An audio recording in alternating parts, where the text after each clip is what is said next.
All right. Now we're going to talk about temperature regulation and how it adapts during exercise, and also what happens with acclimation to heat, which is actually a really cool thing. So, first of all, we've looked at this a couple of times. Why is exercise performance impaired in the heat? It's no secret that it is. Here's some data showing the winning time for marathons at different temperatures. And you can see that if you're in a cold environment, you run a slow marathon. And if you're in a hotter environment, that's actually 25 degrees C. This is just about room temp. That's not that hot. It might maybe a little warmer than room temperature, not much. Now, the fastest marathons are being run somewhere around 13, 14 degrees Celsius. So what is it about getting hot that impairs your exercise performance? Another way to look at this, in a study done a couple of years ago, these researchers had people do 30 minutes of cycling, trying to do as much work as they could, basically go as far as they can during 30 minutes. And they did it in a hot environment and in a normal environment. And so what you can see, this is the power output on the y-axis. And in the normal environment, they went pretty fast the whole time. And at the last 5 minutes, you do a sprint. That's pretty normal. They started off at about the same speed in the hot environment, but they went slower throughout it and couldn't sprint as much. So in the end, they did less work. There's something about the heat that impairs your endurance performance. And what is it? There are a couple of different mechanisms that could be involved in this. And most of them come down to being termed central nervous system dysfunction, cardiovascular dysfunction, or muscle dysfunction and increased muscle fatigue. And you'll have different factors at play here. You'll have IPSPs causing central nervous system inhibition. You'll have cardiovascular dysfunction, where you have to have this competition between the skin and the muscle for blood. And then you have factors going on in the muscle. Let's look at these one at a time. Now, muscle fatigue. What's going on here is probably a lot more complex than we understand at this point. But some of the stuff going on has to do with glycogen depletion. As you get hotter, you use more glycogen. So in this study, this is actually looking at the change in temperature, the change in glycogen, muscle glycogen, after doing a bout of cycling exercise at 20 degrees Celsius or 40 degrees. 40 degrees, you're getting up above 100 degrees Fahrenheit. And you can see that they used a lot more glycogen in that 40 degree or that hot condition. And simultaneously, man, these figures kind of stink on this one. The top here is the hot condition. In the hot condition, they produced more lactate. So you can see that just being in the heat altered which metabolism they're using. They're becoming more reliant on anaerobic glycolysis in the hotter condition. Some of the thoughts for this is that heat somehow increases by stimulating the enzymes like phosphorylase, stimulates glycogen utilization to a greater degree, so that when you're in the heat, as evidenced by these diagrams, you'll use more glycogen. Another thing that could be going on is that it could be stimulating sympathetic activity, which will in turn increase glycogen utilization and several other things. There might also be some factors at play with the cross-bridging and other things that's still working on being determined. Now, cardiovascular dysfunction. This one has a huge impact here. In the past, we've talked about the Fick principle, which you definitely need to know. The Fick principle is that you can calculate the VO2 as the product of cardiac output times the difference in arterial and venous oxygen content. What this indicates is that cardiac output is a very big part of your VO2. If you have a low cardiac output, that means that your VO2 will be low. You won't have a very high VO2 max, and you'll fatigue. You won't be able to do a lot of exercise. So what happens with exercise, these diagrams are pretty pretty telling and old. And let's say in a cool environment here, when you're standing in place, you'll have a lot of the blood just pooling down in your legs, a lot in the veins and all of that, to be kind of as storage, being stored for later. Once you start exercising in a cool environment, that blood is distributed throughout the body to the muscles and the active parts like the heart and the lungs and the locomotor muscles that are at play. However, when you are exercising in the heat, now the blood has a second job. Initially, in this cool environment, the blood works to deliver oxygen. And that's still at play in the hot environment, but in the hot environment, it also delivers heat to the skin. So in the hot environment, the heart has to deliver blood to two places, to the locomotor muscles for oxygen and glucose and all of that, but also to the skin to dissipate heat. And with this competition, the cardiac output has to be shared. That means that in very hot scenarios and during high intensity exercise, the muscle, like your quadriceps, might be demanding more blood and oxygen than the body is willing to give it, because it needs some of that blood out in the skin. And so decreased blood flow to the muscle equals and will result in a decreased VO2, which means you can't sustain whatever exercise intensity aerobically for long, and you'll have to transfer over to these anaerobic mechanisms, which will lead to fatigue. So distribution of blood out to the skin plays a role here. Another factor at play, as you're sweating, you're decreasing your plasma volume. And that decrease in plasma volume will result in less blood and harder to distribute your cardiac output all over. One more factor associated with this is something called cardiovascular drift. Now, when you exercise in the heat, let's assume that we're exercising in a warm environment. Well, actually, let's start in a cool environment.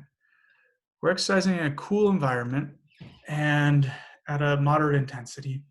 So something below lactate threshold. If you do that, your heart rate, cardiac output, your VO2, all of that will remain steady throughout. You'll hit your plateau and it'll just be steady.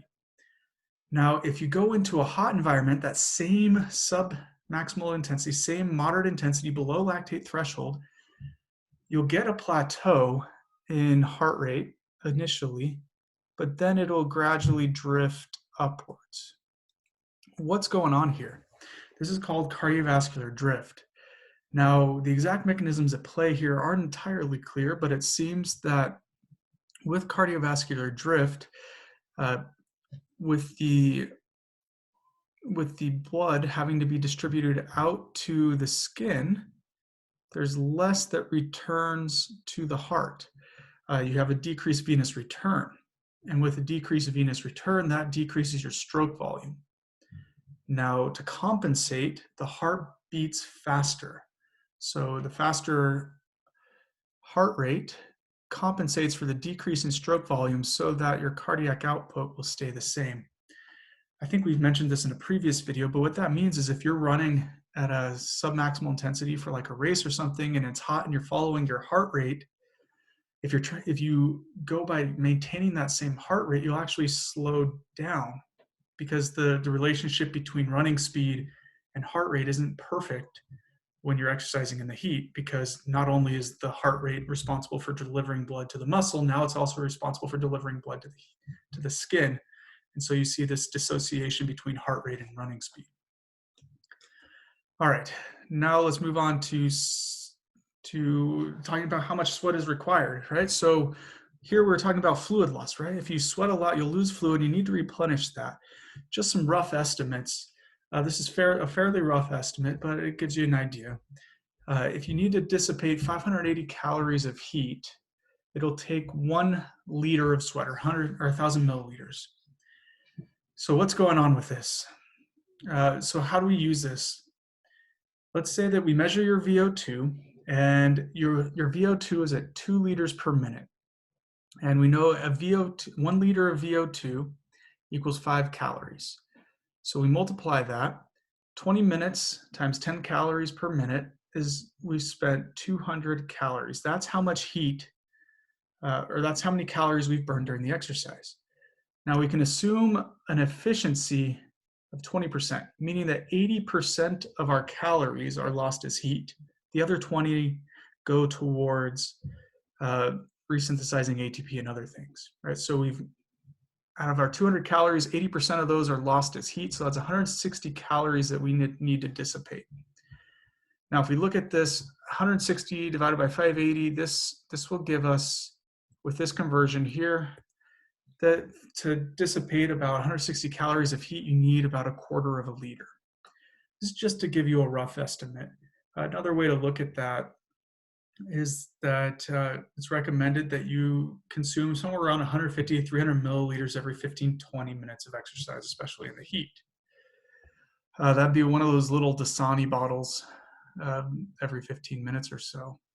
Sweat rate is going to be highly dependent on how intense you're exercising and how hot it is. If you're in a hot, humid environment, you're going to be sweating a ton. And what's interesting is that some of the highest sweat rates ever seen have been seen in summer football practice, like down in the South with like LSU and Alabama, these college programs where they're exercising in the heat and the humidity. So you got these really big guys that produce a lot of heat, that have a lot of muscle. And on top of that, they're wearing clothing and pads that really aren't conducive to heat loss. The pads and the clothes retain the heat a lot more. And on top of that, you have the humidity, so their sweat is not effective. And so in these conditions, they can lose 2 to 5 liters of fluid every hour. And if you get about a 1 to 2% decrease in body weight due to fluid loss, your performance will definitely be impaired there. So you want to make sure you're replenishing fluid throughout. And you can always check on yourself with the color of your urine. Basically, the darker your urine, the more dehydrated you are. So the lighter your urine, generally the better in terms of hydration. If you have blood in your urine, you've got problems and get to the hospital, all right? Make sure you don't have blood in your urine.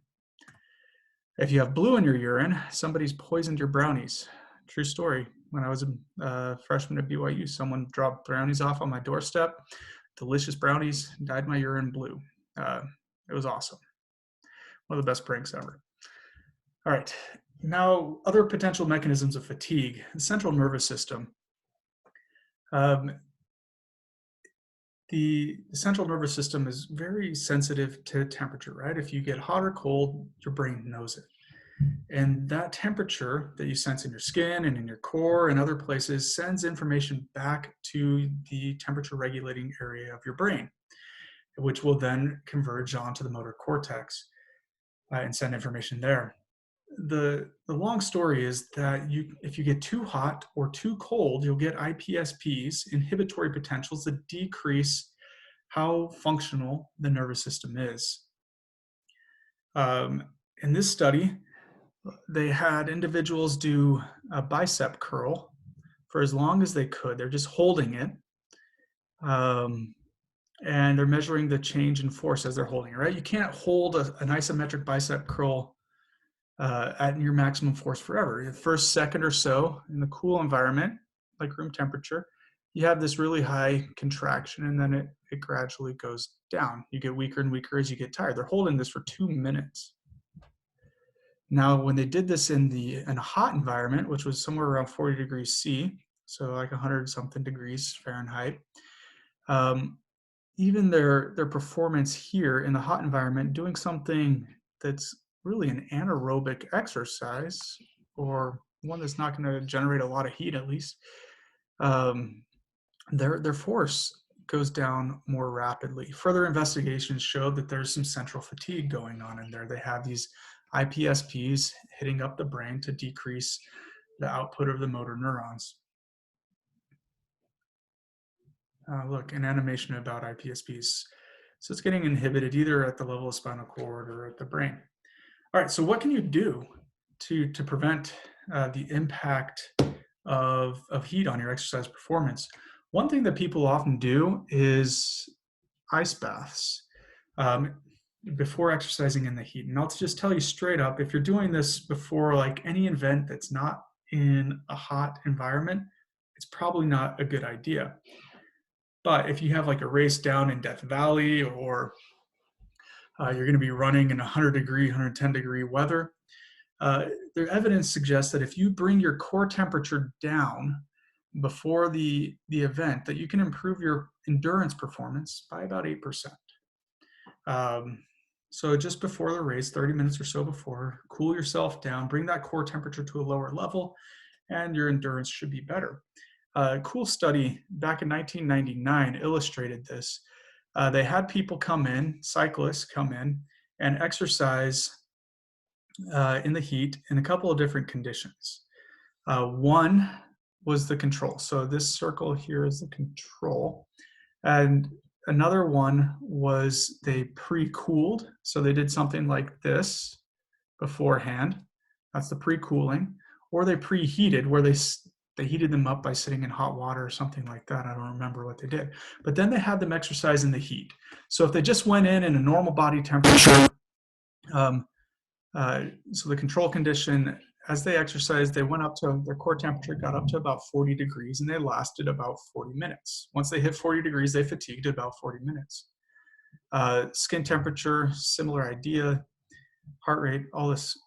Let's focus on the other ones before we get down to the bottom.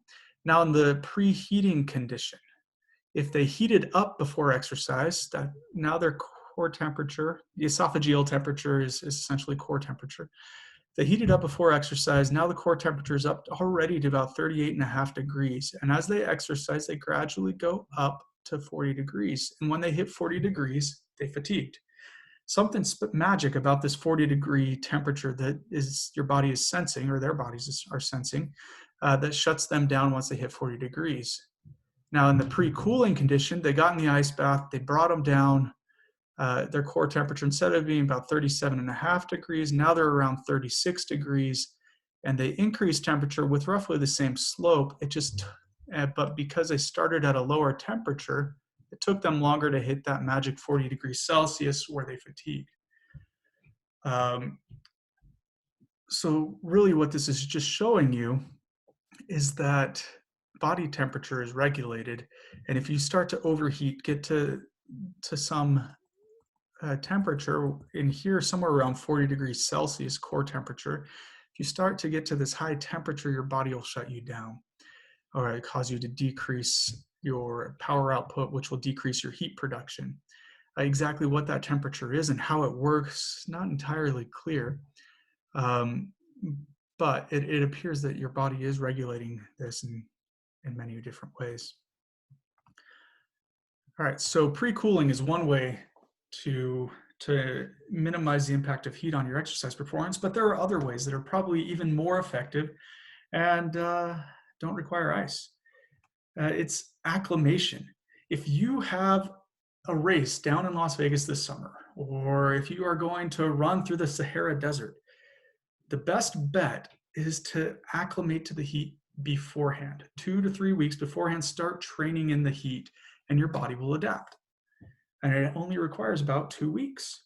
Here's a study done at the University of Oregon. If you're ever interested in temperature regulation and that kind of physiology, in terms of sport performance, Oregon is a great place to go. They have a lot of great researchers there. In this study, they had people exercise for 10 days at a low intensity in a heat chamber. So in this fancy room, they control the temperature, and they have it hot.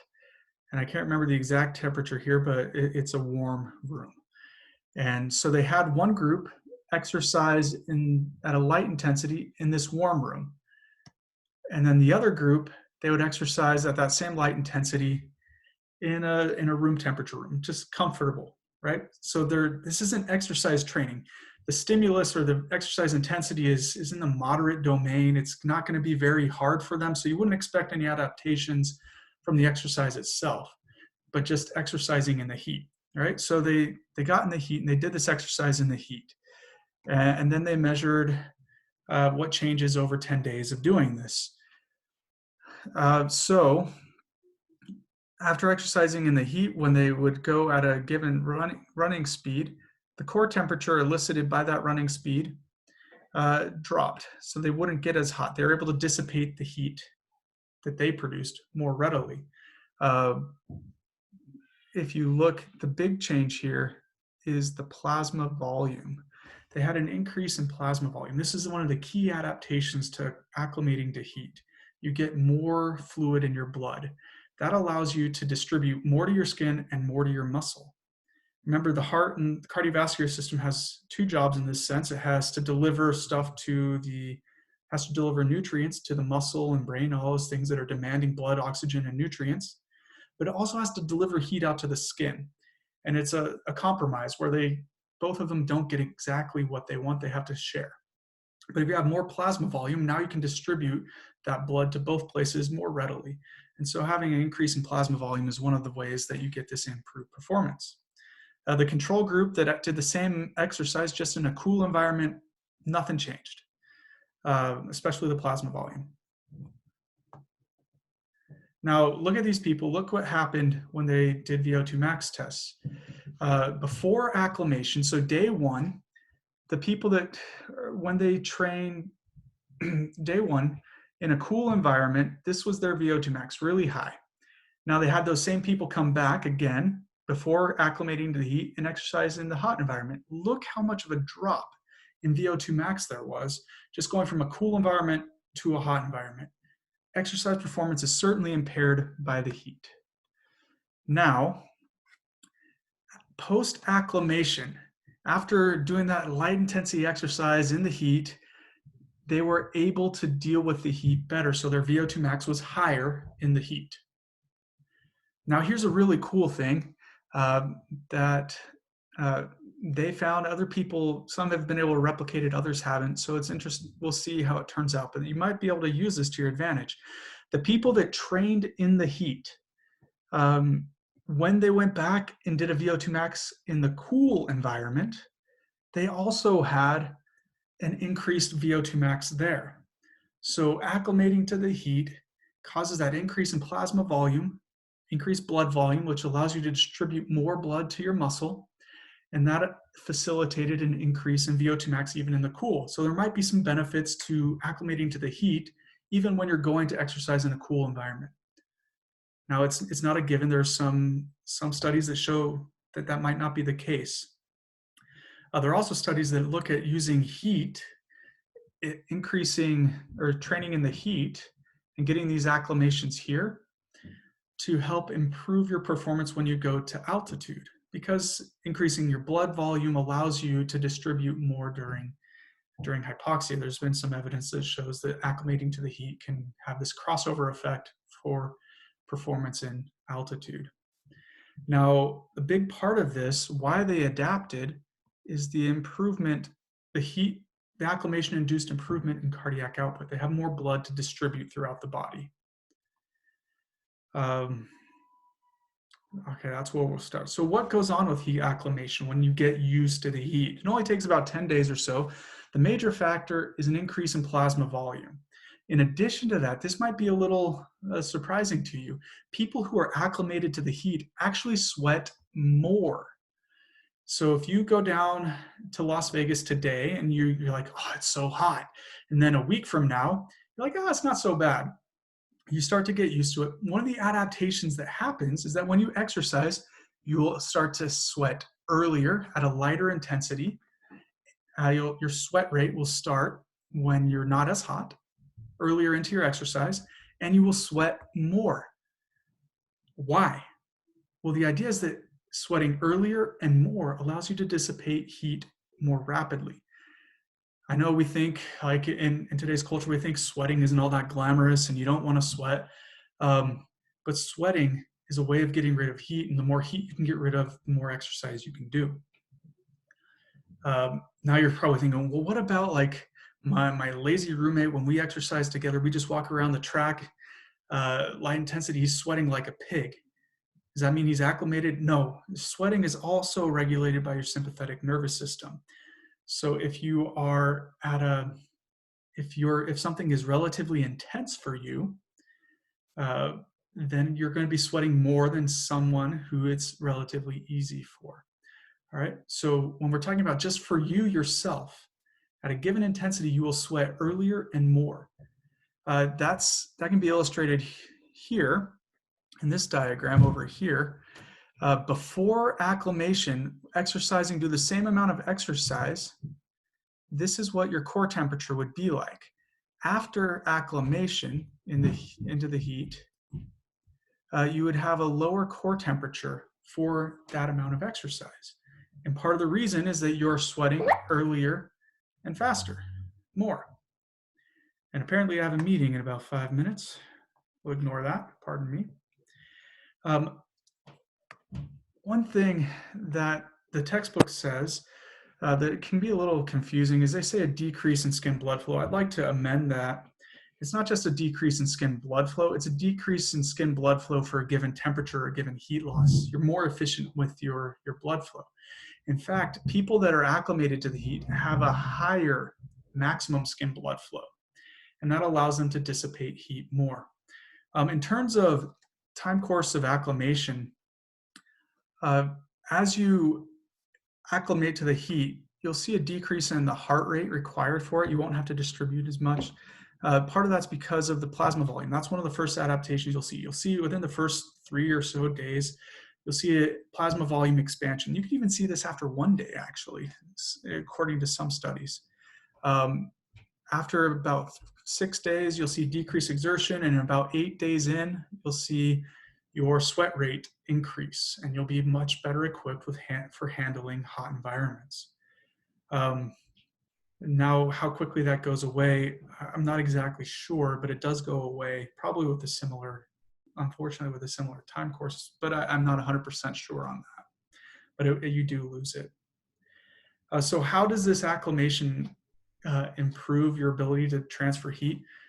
Heat transfer can be described with an equation that's very similar to the Fick's law of diffusion. Instead of diffusing gases, now we're diffusing heat.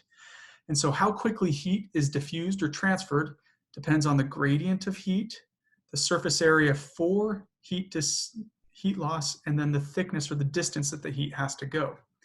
So what acclimation does, one of the main things is it improves your surface area. So you can dilate more, you have a greater capacity for heat loss, and also the quality of your sweat changes so that for a given temperature, the conductivity of the heat is better. Greater dilation will also decrease the thickness, so you don't have to transfer the heat as far.